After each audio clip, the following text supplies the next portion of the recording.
Charity Marchischuk doing a Foley catheter insertion and removal. So today is February 7th, 2021 at 7:36, and I have a doctor's orders to insert a Foley catheter to monitor the patient's fluid balance more closely. So the patient is Jake nursing, the date of birth is January 1st, 1960, and they have no known allergies, so I'll just keep that in mind when I go to the bedside. So now I'm going to wash my hands, and I have already performed peri-care as well as told the patient that I'll be coming to do this. And then I'll grab my supplies so everything is new, intact, and not open. And then I'll go into the room. So knock knock, hello, my name is Charity Marchischuk. I'm going to be your student nurse today. As I'm entering, I'm doing my entrance safety check, making sure the patient's not in any distress, the call bell is near them, the bed is at the lowest position, and the side railings are up, which they are, so that's good. So I'm going to wash my hands. And then I'm going to check the wristband here. So it says Jake nursing, date of birth January 1st, 1960. So that matches the doctor's orders. And then I'm just going to ask them, can I have your name, Jake nursing, and date of birth January 1st, 1960. Okay, perfect. So I'm here to insert that Foley catheter that we talked about. It's just going to be a tube that goes into your urethra and into your bladder. It's going to be held in place with a balloon, and this is just to monitor your fluid balance more closely. So is this okay? Yes, okay, so I got consent. So I'm just going to open my drainage bag here. So I'm just going to, if there's a garbage here, I'll just throw it in the garbage.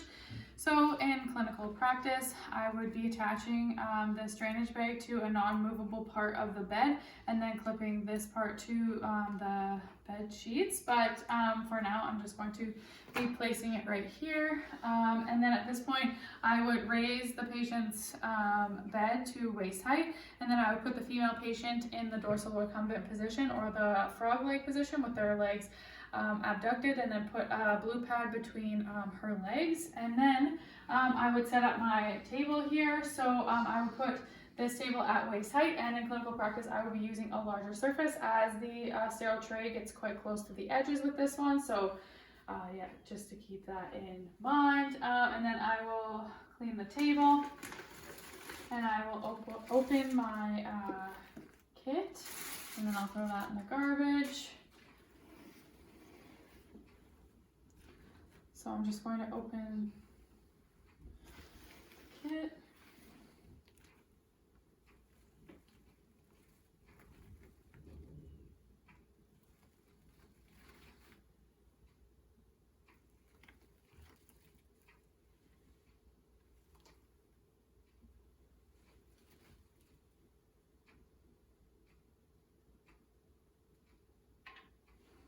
Okay.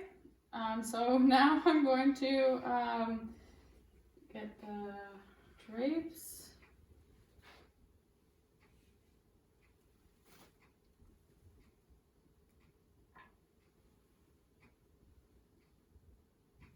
I'm going to place this between the patient's legs.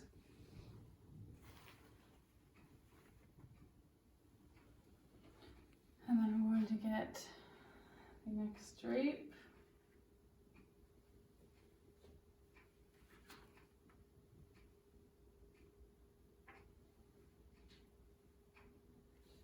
Going to place this over my patient as well. Okay, now I'm going to grab the garbage bag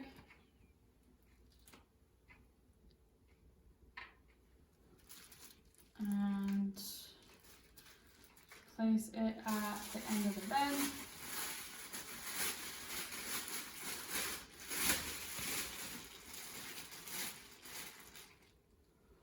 And then I'm going to get the catheter out.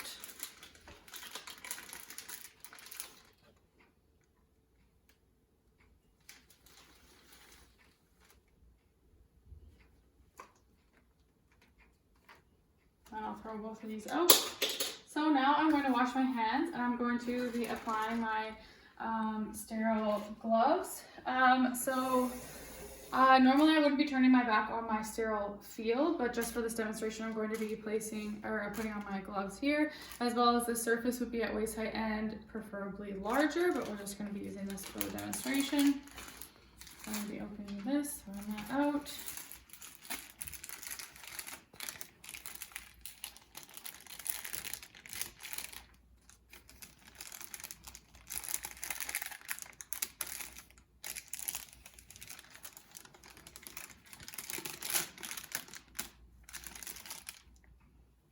so now I'll be putting on my dominant hand.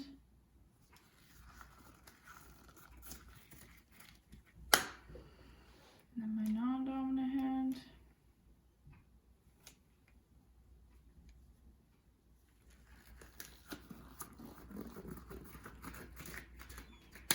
Okay, so now I'm going to be taking the catheter out of the package. So I'm going to be taking this out and just inspecting it to make sure that it is intact, which it is. That's good. And then I'm going to be attaching the 10 cc sterile water syringe. Okay. And then I'm going to be opening my swabs here, placing them here. And then I'm also going to be lubricating the tip of the catheter.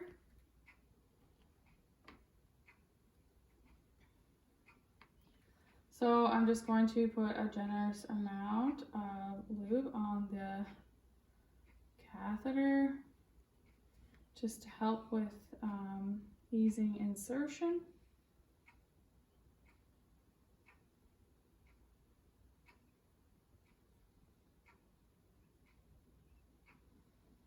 Okay, throw that out.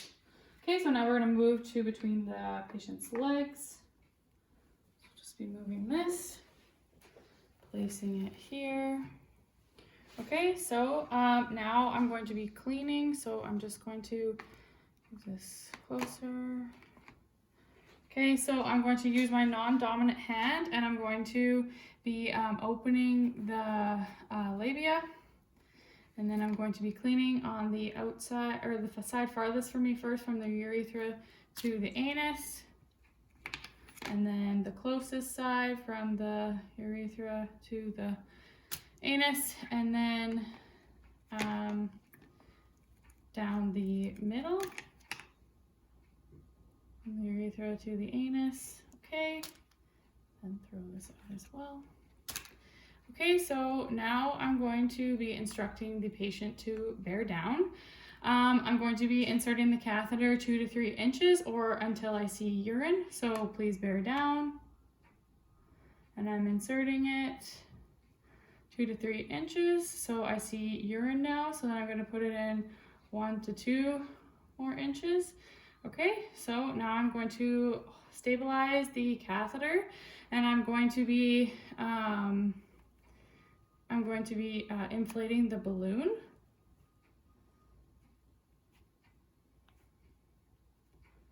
So I'll be putting in the 10 cc of sterile water.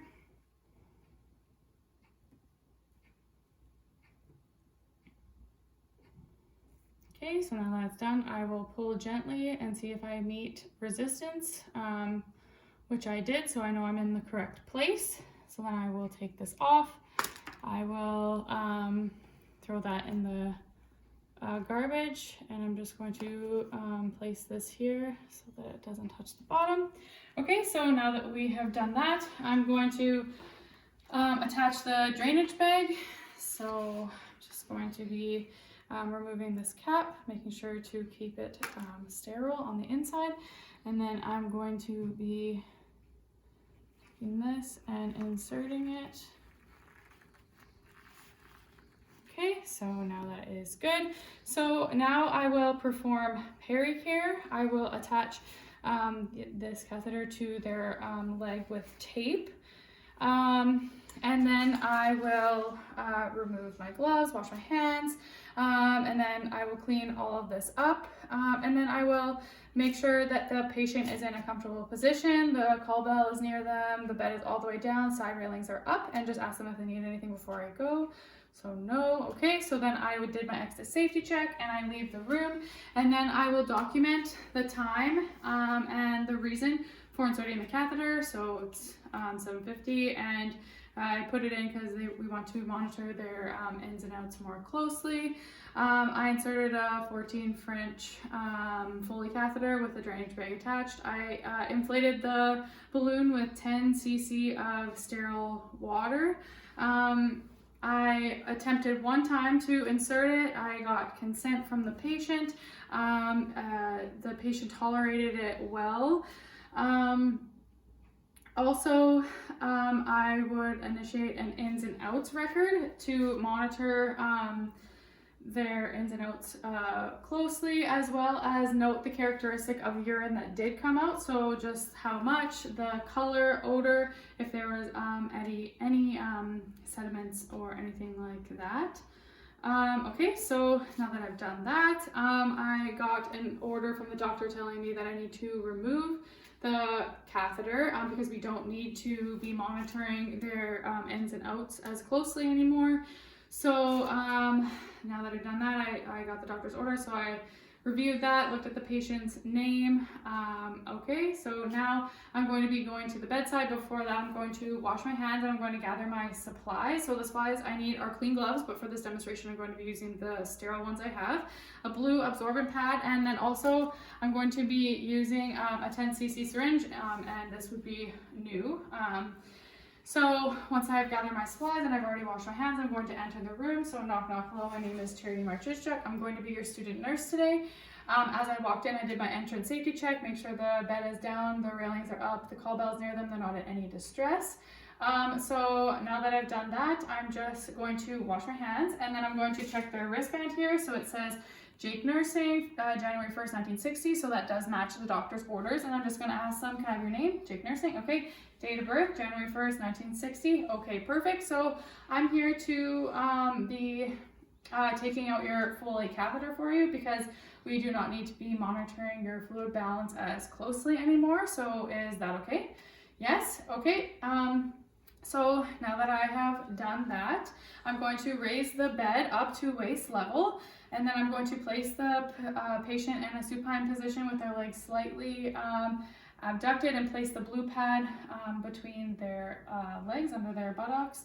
And then after I've done that, I'll wash my hands, put on my clean gloves, and then I will drain the drainage bag, and I'll be noting the characteristics of the urine, like the amount, the color, any odor, and any sediment that is in that. So now that I have done that, I'm going to be attaching the syringe to, I'm actually going to be removing the tape from the patient's legs first, and then I'm going to be attaching this onto the port here, and then I'm just going to be removing the 10 cc's of sterile water, and I found this in the IPN note for the insertion of it. So that's how I know we have 10 cc's, but if I didn't know, I would just make sure that it is all removed before taking out the catheter.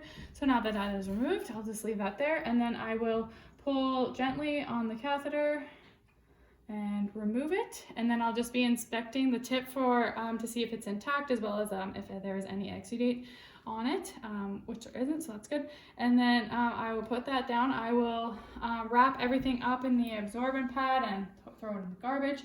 I will perform pericare on the patient. I will remove my gloves. I'll wash my hands. I'll make sure that they're in a comfortable position. The call bell is near them, bed is down, railings are up, and just they don't need anything before I go. So I did my exit safety check, and then I will be leaving the room. And I will be documenting the time and the reason that I took out the Foley catheter. So just that we don't need to monitor their fluid balance as closely anymore. I will also note the ease of taking out the catheter. So there was no resistance, so that's good, and the patient tolerated it well. Also, the catheter tip was intact, and there was no exudate on the end. Also, to note that the urine in the drainage bag, so I would do the amount, the color, if there was any sediment or odor with that. And then I would also tell the patient that we need to be monitoring them for the next 24 to 48 hours and be recording all of their fluid or all their urine output. So just letting them know that they need to write in a bladder diary and record anytime they have the urge to void, and then I can show them how to set up the urinary hat in the toilet if they're going to be using that. And yes, we'll just have to make sure that they void within the next 8 hours. And if they don't, I will notify the physician.